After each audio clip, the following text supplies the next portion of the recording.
those of you who've been patiently waiting for a brain-rotting update from the road, here it is. I'm back in South America. I'm at the junction of two rivers, the Iguazu and the Paraná, and they form an actual frontier between three countries. Right now I'm in Argentina, to my side here is Brazil, and over the back there is Paraguay. Welcome back to Brainrotting.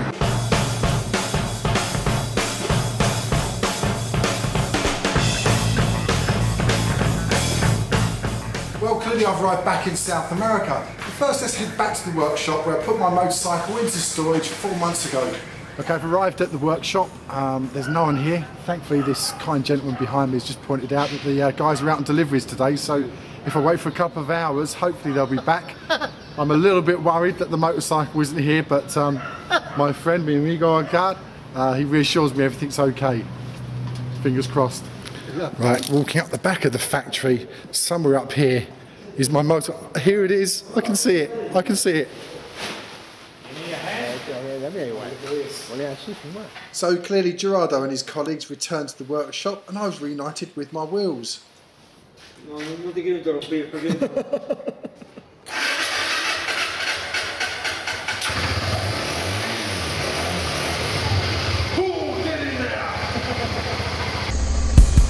Excelente, mañana. Ciao. When you're travelling, good company's hard to leave. Oh, ciao, gracias. But it's time to get back on the road again.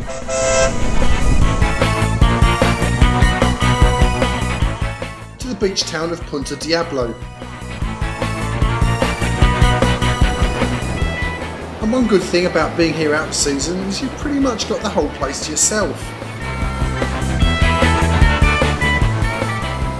And then I made a terrible schoolboy error. I underestimated my riding time to the border town of Paysandú and ended up getting into town at night. If you're planning your own trip, riding into unfamiliar places at night should only be done as a last resort.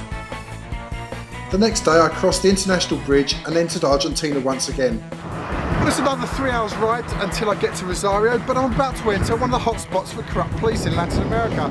I was stopped twice on the way in, on the same stretch of road, so I'm hoping that this time, armed with some Spanglish, a big smile and a helmet camera, I shouldn't have the same problems I had the last time. But I hadn't even got 10 kilometres into Argentina before I was spotted by the police.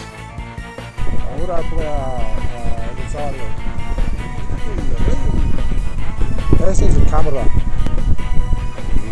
Camera. Route 14 in Entre Rio has a bad reputation, but the police here, as in most places I visit, were nothing but smiles.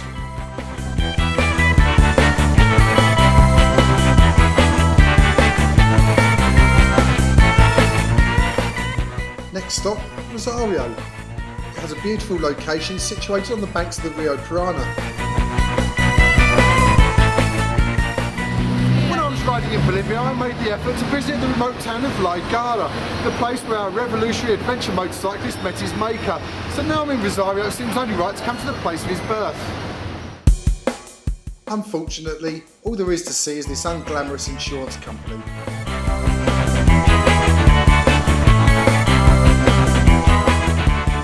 As anyone who's travelled in Argentina will tell you, one of the biggest attractions is undoubtedly its people. It's virtually impossible to remain a stranger in town. Mi nombre es Richard y mi casa es tu casa, Graham. But Rosario also saw the return of my ongoing problem with my water pump. But hold on, somebody must have told these people that the brain-rotting bike was in town, and all I did was stop to fill up with petrol. It's approaching winter in the southern hemisphere, and whilst there are blue skies, there's also a chill in the air. Despite this, as I head north, I can feel it getting more humid, and that can only mean one thing.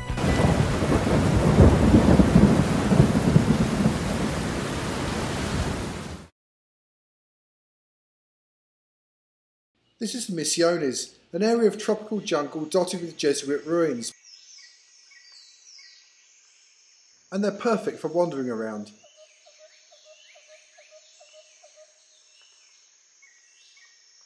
And the great thing with having a motorcycle is that you can explore the ruins free from other tourists.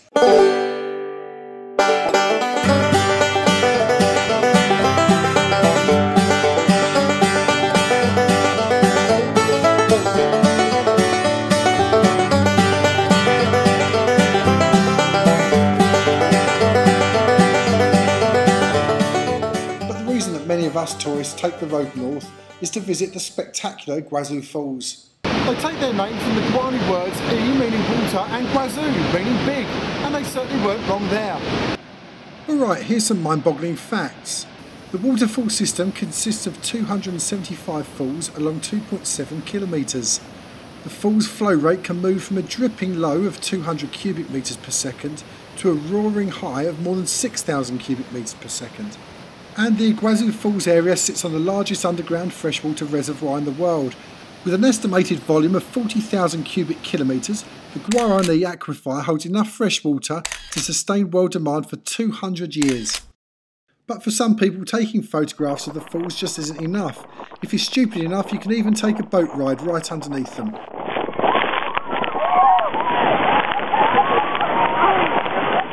I rode back down to Posadas and crossed into Paraguay at Encarnacion. Having broken my camcorder, I decided that a trip to the contraband capital of South America was necessary. Right, let's speed things up a little.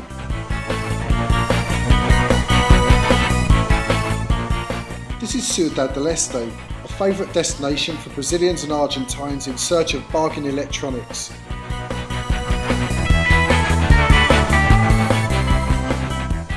It's not everyone's cup of tea, but I really enjoyed exploring the labyrinth of alleyways.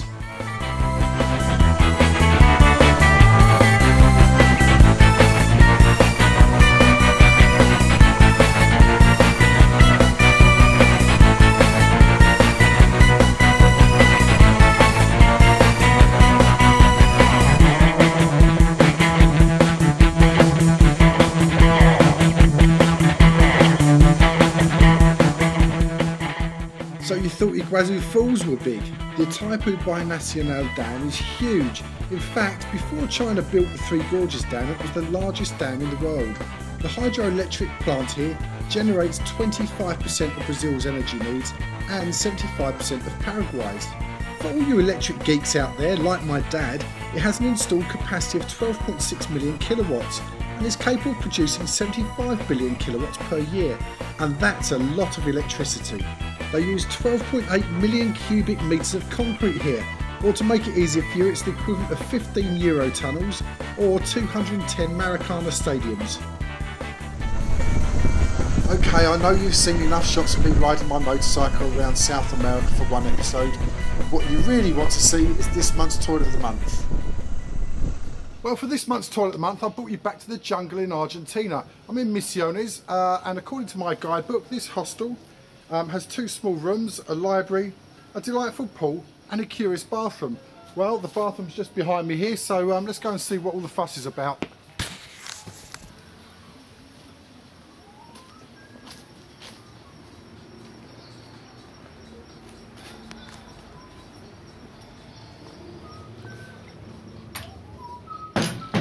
But